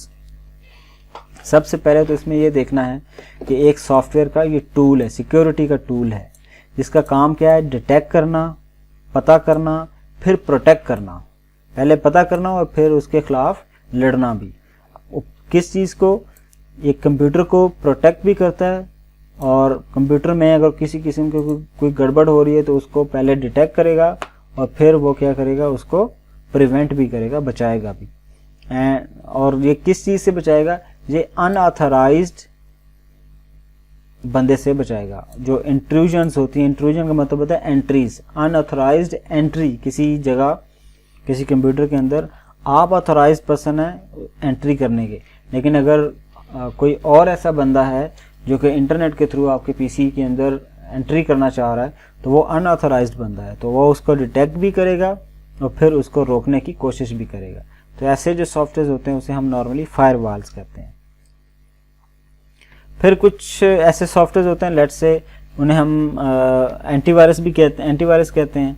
तो एंटीवायरस प्रोग्राम क्या करता है, वो हमारे पीसी को वायरसेस के अगेंस्ट प्रोटेक्ट करता है। सबसे पहले तो वो ये आइडेंटिफाई करता है कि कोई वायरस हमारे पीसी में आ गया या नहीं आया, ठीक है। तो सबसे पहले डिटेक्ट किया कि वायरस आया है या नहीं आया, और फिर अगर उसने डिटेक्ट कर लिया है तो फिर वो उसको उस मेमोरी से रिमूव करने की कोशिश करेगा। जहाँ भी जिस फाइल के अंदर उसे मिलेगा वो उसको रिमूव करने की कोशिश करेगा। अच्छा, ये हमेशा नहीं हो सकता या हमेशा 100% काम नहीं कर सकता, क्योंकि लोग डेली बेसिस पे या जो हमारे ऐसे भी दोस्त होते हैं जो कि वायरसेस बना रहे होते हैं, वायरसेस जनरेट कर रहे होते हैं, उनका कोड लिख रहे होते हैं या वो सॉफ्टवेयर वो वायरस भी असल में सॉफ्टवेयर ही होता है, तो वो ऐसे सॉफ्टवेयर बना रहे होते हैं जो कि इल्लीगल काम करते हैं। ऐसे सॉफ्टवेयर को वायरस कहते हैं। ऐसा वायरस जो कि हमारे कंप्यूटर में कोई इल्लीगल काम करता है। इल्लीगल का क्या मतलब हो सकता है?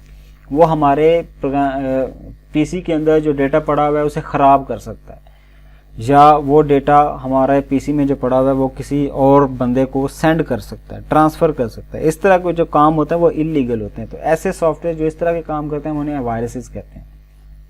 तो उन सॉफ्टवेयर को रोकने, अपने काम, ऐसा काम, इल्लीगल काम करने से रोकने के लिए जो सॉफ्टवेयर होते हैं हम उन्हें एंटीवायरस प्रोग्राम्स कहते हैं। फिर कुछ स्पाईवेयर होते हैं। तो spyware is a type of program placed on a computer और mobile device without the users knowledge and secretly collects information. Spy का मतलब छुपा हुआ, जिस तरह स्पाई कैम होता है कि छुपा हुआ कैमरा लगा दिया, इस तरह स्पाईवेयर्स होते हैं कि ऐसा कोई एक सॉफ्टवेयर आपके कंप्यूटर में या आपके मोबाइल फ़ोन में इंस्टॉल कर दिया। अब वो जो आपकी जो डिफरेंट इन्फॉर्मेशन है या डिफरेंट एक्टिविटीज़ हैं उनको ट्रैक कर रहा होता है। आपकी लेट से ऑडियो को रिकॉर्ड कर रहा हो, आपके डिफरेंट इन्फॉर्मेशन जो आप सेव कर रहे हैं वो इन्फॉर्मेशन अपने पास कलेक्ट कर रहा हो और वो किसी और आउटसाइड सोर्स को सेंड कर दे। फॉर एग्जांपल वो किसी हैकर को सेंड कर दे या किसी और ऐसे बंदे को सेंड कर दे जो कि आपको नुकसान पहुंचा सकता है। तो ऐसे सॉफ्टवेयर जो ये काम कर रहे होते हैं, सीक्रेटली ये काम कर रहे होते हैं कि आपको पता नहीं है कि कोई मेरी इन्फॉर्मेशन गेट कर रहा है, कोई मेरी रिकॉर्डिंग कर रहा है वगैरह वगैरह, इस तरह के जो काम है, और फिर वो किसी और तक ये सारा डेटा पहुंचा देता है। तो ऐसे सॉफ्टवेयर को हम स्पाईवेयर कहते हैं। ठीक है। अच्छा, दूसरी एक और टाइप है एडवेयर। एड नॉर्मली एड्स को कहते हैं। जिस तरह ऐड आपके इश्तिहार आते हैं आपके सामने, तो आपने देखा होगा आपका मोबाइल जब आप ब्राउज़र ओपन करते हैं तो बहुत सारे एड्स आपको शो हो जाते हैं, और कुछ पॉपअप्स भी होते हैं। वो बहुत सारे पॉपअप विंडोज़ इतनी सारी ओपन हो जाती हैं, बंदा कंफ्यूज हो जाता है, यार ये इतना कुछ क्या आ गया है। तो ऐसे software, adware is a type of program that displays on online advertisement in a banner or pop-up और pop under window और web page, मेल वगैरह वगैरह वगैरह।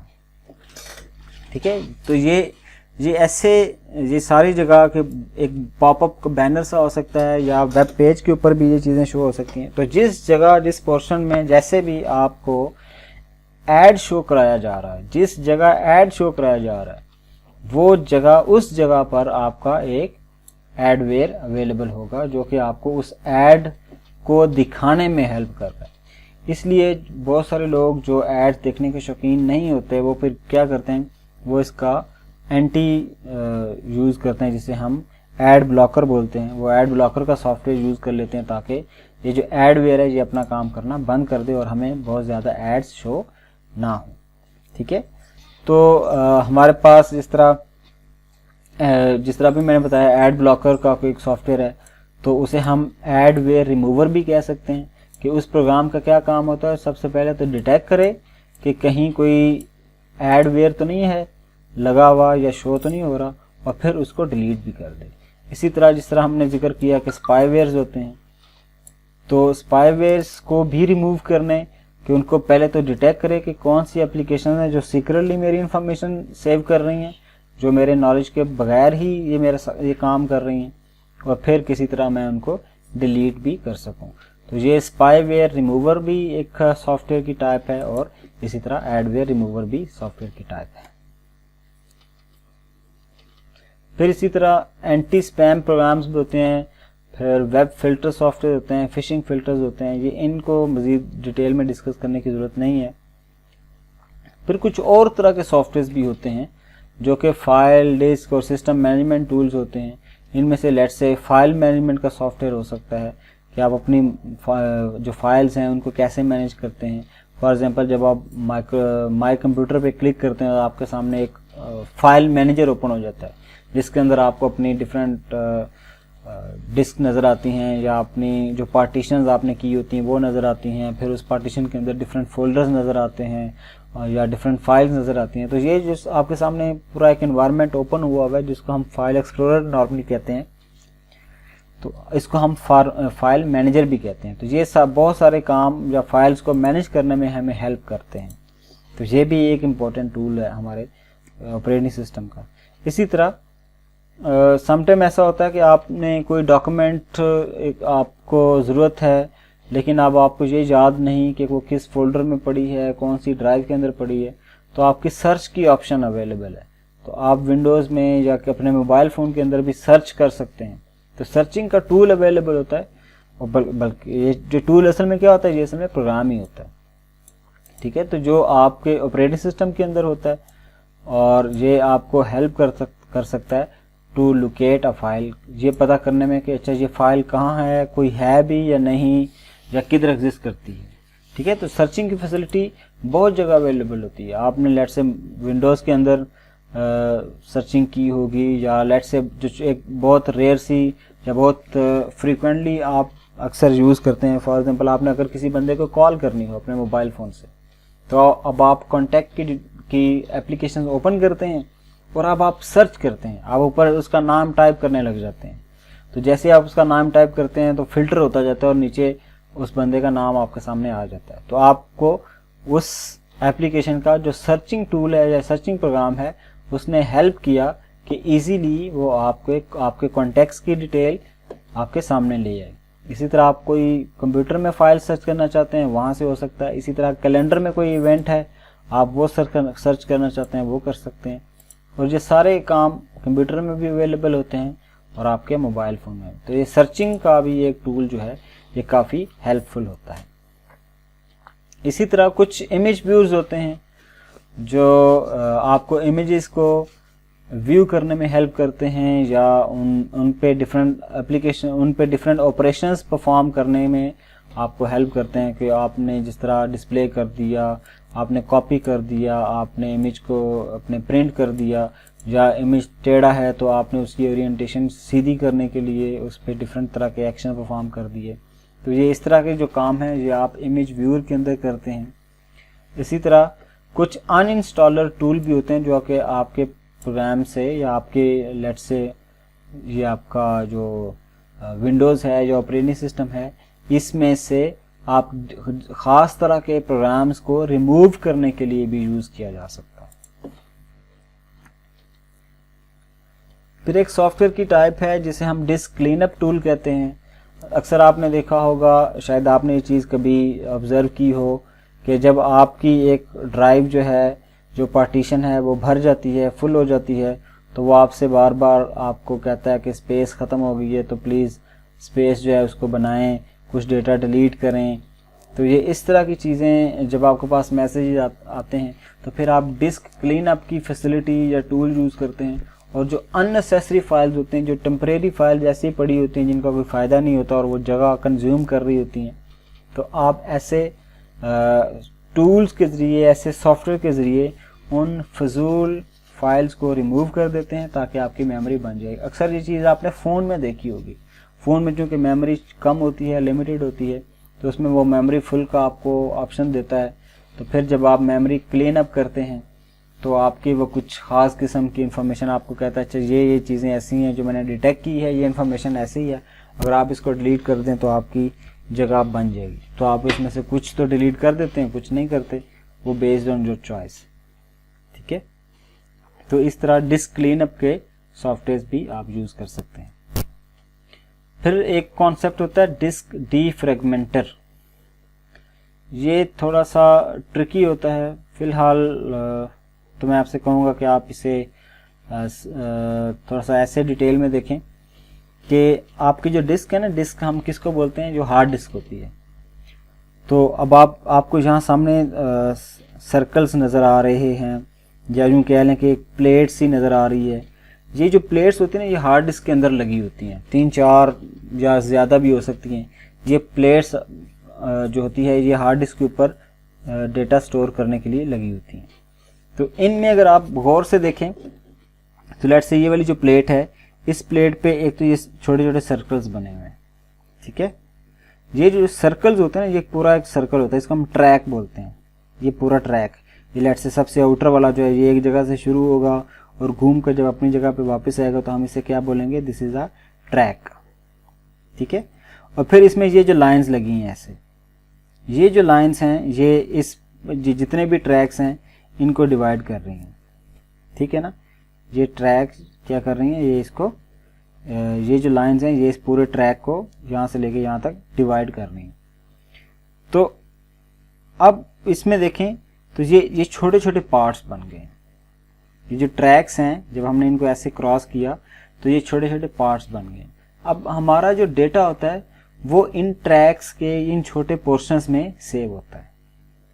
ठीक है जी, इन छोटे छोटे पोर्शंस में सेव हो रहा होता है हमारा। हम जो भी फाइल कहते हैं कि चाहिए डॉक्यूमेंट ये मेरा डेटा जो है वो सेव कर दो, तो ये इस तरह सेव हो जाएगा।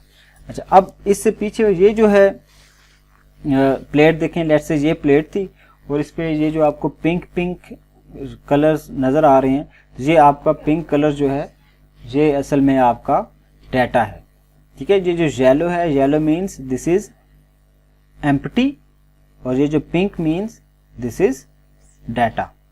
ठीक है जी, तो अब अगर आप देखें तो इसमें कुछ ऐसे पोर्शंस हैं जो कि दरमियान में पिंक हैं, कुछ दरमियान में येलो हैं। तो इसका मतलब होता है कि आपका जो डेटा है वो बड़ा ही डिस्ट्रीब्यूट हुआ हुआ है, वो ऐसे फैला हुआ है कि उसमें जो कुछ पोर्शन खाली है, कुछ ये ऐसे ही है जैसे आप लोग क्लास में बैठें और दरमियान में कुछ सीटें खाली छोड़ दें और कुछ ना उधर जाकर बैठ जाएं, तो डेटा जो है वो आप बिखरे हुए पड़े होंगे। तो हमारा डेटा अक्सर ऐसे बिखरा हुआ पड़ा होता है। तो हम अगर मैं आपसे कहूँ कि अच्छा जी जो आप सारे बिखरे बैठे हुए हैं, आप क्यों ना जो आगे चेयर्स खाली हैं उन पर आके बैठ जाएं और इकट्ठे बैठ जाएं ताकि दरमियान में कोई स्पेस ना रहे। तो ये आपने क्या किया, आप फ्रैगमेंट होके बैठे थे। फ्रैगमेंट का मतलब होता है पीसीज में आप बैठे होना, दूर दूर बैठे होना या दूर दूर पड़ा होना। तो आप फ्रैगमेंट होके बैठे थे और फिर मैंने आपको कहा कि आप इकट्ठे हो जाएं। इकट्ठे होने का जो प्रोसेस है उसे हम डी फ्रैगमेंट कहते हैं। ठीक है, फ्रैगमेंट का मतलब होता है पीसीज होना और दूर हो जाना, और वापस जुड़ जाने को हम क्या कहते हैं, डी फ्रैगमेंट होना। तो मैंने क्या किया, मैंने कहा जी डेटा ये जो मेरा जो तोड़ के पड़ा हुआ था, टूटा हुआ बिखरा हुआ पड़ा था, ऐसा कहते हैं इनको जोड़ देते हैं। अब ये देखें ये जोड़ा है तो ये कुछ यहाँ डेटा आ गया है, कुछ यहाँ डेटा आ गया है, तो ये डेटा का ऐसे इकट्ठे हो जाना, this process is known as defragmentation. ये जो पूरा प्रोसेस होता है जिसमें डेटा बिखरा हुआ पड़ा जो डेटा है वो आपस में कंबाइन हो जाता है, वो इकट्ठा हो जाता है, इस पूरे प्रोसेस को हम डीफ्रैगमेंटेशन कहते हैं। ठीक है जी, और इसके अलावा कुछ और भी ऐसे सॉफ्टवेयर होते हैं जो कि स्क्रीन सेवर्स हैं। अक्सर आपने देखा होगा कि आपकी या तो स्क्रीन जो है जब आप पीसी को ऐसी आइडल छोड़ देते हैं, ऐसे खाली छोड़ देते हैं, तो वो फिर आपके सामने कुछ ना कुछ इमेजेस आना शुरू हो जाते हैं या कुछ और ऐसा सिंबल्स आना शुरू हो जाता है, ताकि वो जो स्क्रीन सेवर जिसे बोलते हैं वो आना शुरू हो जाता है, ताकि आपकी जो ब्लैंक स्क्रीन है उस पर कुछ ना कुछ एक्टिविटी होती रहे। इसी तरह कुछ ऐसे सॉफ्टवेयर हैं जो फाइल कंप्रेशन के यूज़ होते हैं, जिस तरह आप जिप कंप्रेशन के लिए यूज़ करते हैं या WinRAR यूज़ करते हैं। ये डिफरेंट ऐसे सॉफ्टवेयर हैं जो कि आप यूज़ कर सकते हैं। और भी डिफरेंट सॉफ्टवेयर की टेक्निक्स हैं, ये मेरे ख्याल में अभी हमें पढ़ने की ज़रूरत नहीं है। तो बस यहीं तक हमारे जो कंटेंट्स हैं वो होंगे।